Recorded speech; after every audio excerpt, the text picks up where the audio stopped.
Hello friends, இப்போ எதிர்ச்சொற்களை பயன்படுத்தி வாக்கியங்கள் அமைக்கிறது எப்படின்னு பார்ப்போம்.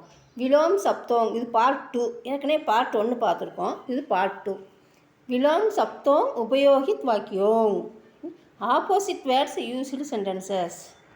எதிர்ச்சொற்களை பயன்படுத்தி வாக்கியங்களை எப்படி அமைக்கிறதுன்னு பார்ப்போம். இன்று போய் நாளை வா, இன்று நாளைக்கு, இன்று நாளை. அதை வச்சு இன்று போய் நாளை வா. ஆஜ் ஜாவோ கல் இன்று போய் நாளை வா.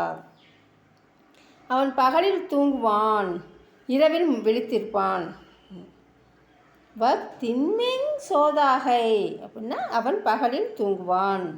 ராத்துக்கோ ஜாகதா ரகத்தாகை அப்படின்னா விழித்திருக்கிறது. இது 2 ஆப்போசிட்ஸ் வேர்ட்ஸ் வருது.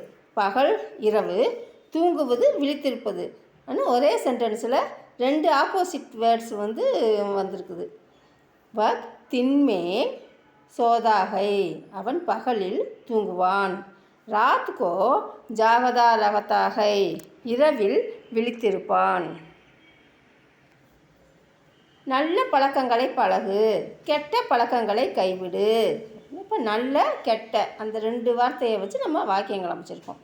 நல்ல பழக்கங்களை பழகு, கெட்ட பழக்கங்களை கைவிடு. அச்சி ஆதேங் அப்னாயேங் அப்படின்னா நல்ல பழக்கத்தை பழகு.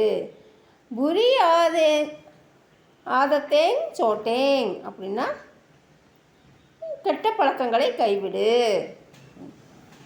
இப்போ அச்சி பூரி அப்படின்னும் போது நல்ல கெட்ட. நல்ல பழக்கங்களை பழகு. ஆதத்துனா பழக்கம், நம்ம ஏற்கனவே பார்த்துருப்போம். ஆதத்தேங் அப்படின்னா பழக்கங்களை, ப்ளூரல் ஃபார்ம்ஸ். அச்சி ஆதத்தேங் அப்னாயேங், புரி ஆதத்தேங் சோட்டேங் அப்படின்னா கெட்ட பழக்கங்களை கைவிடு. நீ ஏன் நிற்கிறாய், உட்காரு. தும் கடே கியோம் ஹோ பைட்டோ, ஏன் நிற்கிறாய், பைட்டோ உட்காரு. இப்போ நில்லு, உட்காரு. கடே பைட்டோ எளிது கஷ்டம்.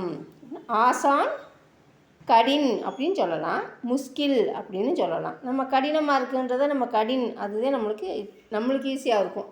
கடின் கஷ்டமாக இருக்குது, கடினாக இருக்குது அப்படின்றது, கடினமாக இருக்குன்றது கடின்னே நம்ம சொல்லலாம்.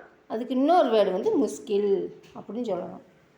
இப்போ சும்மா இருப்பது அவ்வளவு எளிதல்ல, ரொம்ப கஷ்டம் அப்படின்னு. சும்மா அப்படின்றதுக்கு பஸ், நம்ம போதும் அப்படின்றது பஸ்ஸுன்னு தான் யூஸ் பண்ணுவோம். பஸ்ஸு பேருந்துக்கும் நம்ம பஸ்ஸுன்னு தான் சொல்லுவோம். சும்மா இருக்கிறது அப்படின்றதும் பஸ்ஸுன்னு தான் சொல்லுவோம்.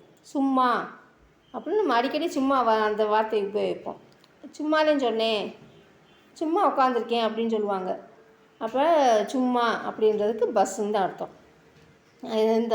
எந்த சென்டென்ஸில் வருதுன்றதை பார்த்துட்டு நம்மளுக்கு அது என்ன பொருள்னு நம்ம பார்த்துக்கணும். பஸ். இப்போ சும்மான்ற வார்த்தையை வச்சு நம்ம நெக்ஸ்ட்டு வீடியோவாக பார்க்கலாம். சும்மா உட்காந்துருக்கேன், சும்மா அந்த பக்கம் வந்தேன் அப்படின்னு பேசுவோம்ல, அதை நெக்ஸ்ட்டு வீடியோவில் பார்க்கலாம்.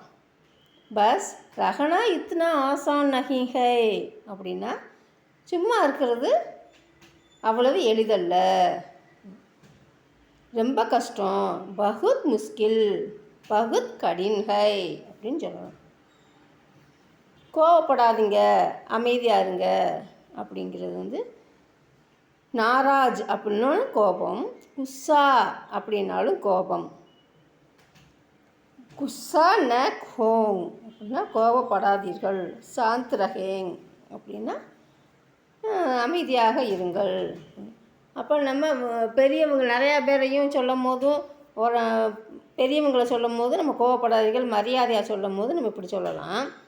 நம்ம தனியாக நீ கோவப்படாத, அமைதியாரு அப்படின்னு நம்ம கட்டளை மாதிரி சொன்னோம்னா நாராஜ் மத் ரஹோ சாந்த் கரோ அப்படின்னு சொல்லலாம், அமைதியாயிரு அப்படின்னு.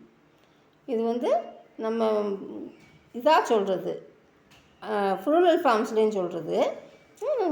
ஒருத்தவங்கள மரியாதையாக பெரியவங்களை சொல்கிறது அப்படின்னா கோவப்படாதீர்கள் அப்படின்னா நாராஜ் ந ஹோங் அப்படின்னா கோவப்படாதீர்கள். குஸ்ஸா ந ஹோங் அப்படின்னு சொல்லலாம். சாந்த் ரஹேங் அமைதியாக இருங்கள். ஓகே ஃப்ரெண்ட்ஸ், நெக்ஸ்ட் வீடியோவில் மீட் பண்ணலாம் friends. Thank you, bye bye, thank you for வாட்சிங்.